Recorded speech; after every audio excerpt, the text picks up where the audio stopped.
Good afternoon. You're now watching ASEAN Business Report in today's Wednesday, November the 9th of 2011. You're with us. I'm Weena Jongprasit. And I'm Atakon Plodi, and let's start off today with the daily updates of the flood around Bangkok, as well as something pretty grim in the Puttamonthon area. The Office of National Buddhism Director has ordered officials to investigate and search for two crocodiles reportedly loose in Puttamonthon area. A resident was injured, having to endure about 50 stitches to close up the wound, Guina. That's quite scary considering I'm also near that area, Kunatagon. Yes, crocodiles are, they're reptiles and they live in the water and hunt in the water. And particularly right now, hungry crocodiles are pretty dangerous. That's right. And also the situation on Lat Prao Road.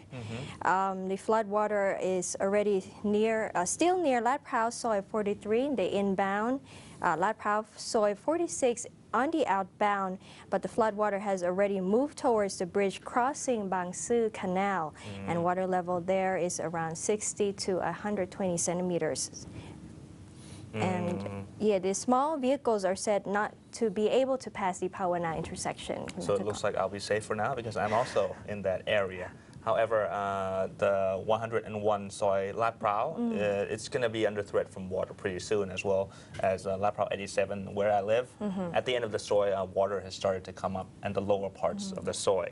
And for flood updates near Kampang Phet intersection in Jatujack district, flood waters from the intersection has already entered the local market, Otokor, which is across Jatujack Sunday Market. Water level there is now 20 centimeters, and traffic police are still assisting civilians to commuting to work, and military trucks are provided to transport people from Moshit BTS station as the number of buses is reduced. And also in the western part of Bangkok, Kunatagon, the floodwater is already moving 1 kilometer closer to Ramatu Road. Of course, we know that Ramatu Road is an important link to the south of Thailand, and the water is coming from Phet Kasem Road, traveling through Bang Khun Tien and Bang Bon Road, and it is approaching Ramatu, and the water level is around 10 to 15 centimeters. Okay, now let's move on to a pretty interesting issue here. Prime Minister Yingluck Shinawatra this morning presented a 2.38 trillion baht budget for fiscal 2012 to the Parliament. The 2012 budget is larger than the previous opposite budget by 210 billion baht, or almost 10%. The deficit is around 400 billion. Thailand's 2012 fiscal year starts from October 2011 to September 2012. Yingluck has allocated 420 billion baht as supplementary budget to be spent at her disposal. This supplementary budget is 150 billion baht higher than opposite's budget. On the supplementary budget, 120 billion baht will be allocated to flood rehabilitation, and in addition, 12 billion baht will be set aside to help relieve the flood victims.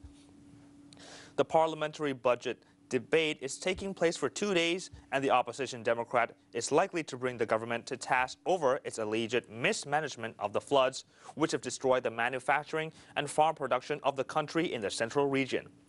The 2012 budget represents an expansionary fiscal program coming at a time when Thailand is facing the worst floods in half a century. Of the 2.38 trillion budget, 1.85 trillion baht will go for mandatory spending, 53 billion for compensation to the treasury coffers, and 46.85 billion for debt repayment. There remains about 423.38 billion, slightly more than 4% of the gross domestic product, from the budget for investment. Yingluck is basing the 2012 budget on a rather optimistic assessment of the economic growth of 3.5 to 4%. For this year, most research houses have significantly cut back the 2011 economic growth. DBS Global Research in its report today said the extent of damage in 2011 is highly uncertain, especially as the loss of output from the hit to the supply chain within Thailand and outside, as well as damage to transport infrastructure, is still unclear. DBS has lowered Thailand's 2011 GDP forecast to 2.5% from 4.6% earlier, but growth could be much lower. Thailand's growth potential depends on its ability to repair and rebuild the economy and an effective plan to prevent and better manage floods in the future, such as investment in dams, levees, drainage, and infrastructure. And in response to Yingluck's 2012 fiscal budget speech, Abhisit's address to the parliament today stated 4 particular factors challenging the government's agenda. Firstly, Abhisit said the government budget is based on an unrealistic assumption of the economic situation, as most economic speculation resembled last government's predictions. However, the budget and spending target was higher. With this unrealistic economic assessment leads for the second factor that the agenda itself is not clear how the government is going to tackle the economic issues in the middle term in the aftermath of the flood crisis, particularly the fact that the budget for flood recovery is not sufficient compared to the damage reality of the floods and the ambiguity of the source. Thirdly, priorities of the project, which will get the attention and financial support, are not clear. Abhisit said some budget spending cuts were misprioritized. And finally, there is a lack of transparency and effectiveness of the supplementary budget of the 120 billion baht for the rehabilitation of the flood victims. He also stressed that if the government went ahead with the plan, the debt would build for the 2013 fiscal year. The Bank of Thailand will drop its growth forecast even lower for gross domestic product this year as the massive flood works its way through the Bangkok and into Samut Sakhon. Deputy Bank of Thailand Governor Suchada Kirakul said yesterday how much the Monetary Policy Committee will decide to revise downwards the GDP figure on November 30th will depend on the latest estimated loss figures. The situation has not yet stabilized. On October 28th, the central bank slashed its growth forecast to 2.6%. from 4.1% after floods swamped almost 10,000 factories and threatened to seep into the capital. The tourism industry is expected to see a decline of about 700,000 to 800,000 arrivals this year, resulting in the no-show of about 20 billion in income, as these effects were not previously considered at the MPC meeting, she said. The latest estimated damage to the manufacturing is a minimum of 150 billion baht, up from the previous estimate of 110 billion baht. The MPC, which paused its policy rate hikes at its October 19 meeting because of the floods, will likely assess the severity of the floods' impact before deciding on the rate's direction. If the economy worsens, policymakers could shift towards a more accommodative stance, Suchada said. According to Suchada, the latest MPC meeting, a decision to leave the rate unchanged was made. The rate's next direction may either be the same or lowered. On October 19, the MPC decided to keep the policy rate on hold at 3.5%, citing the nation's severe floods and weakening global economy.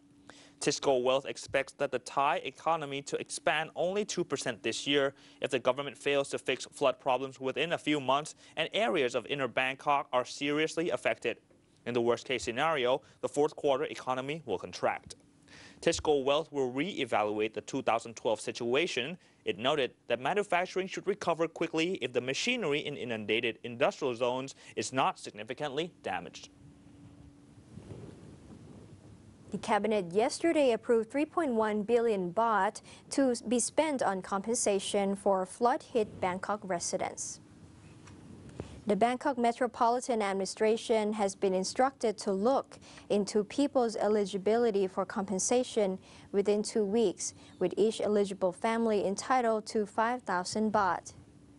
Deputy Government Spokeswoman Anuttama Amonwiwat said yesterday that within 45 days, compensation should reach the eligible people.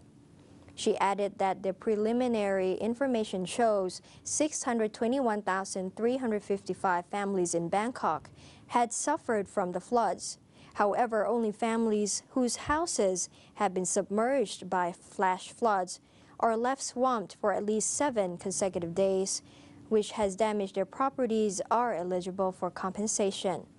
Only residents in disaster-hit areas, as declared by the BMA, claim compensation from the government, Anuttama said.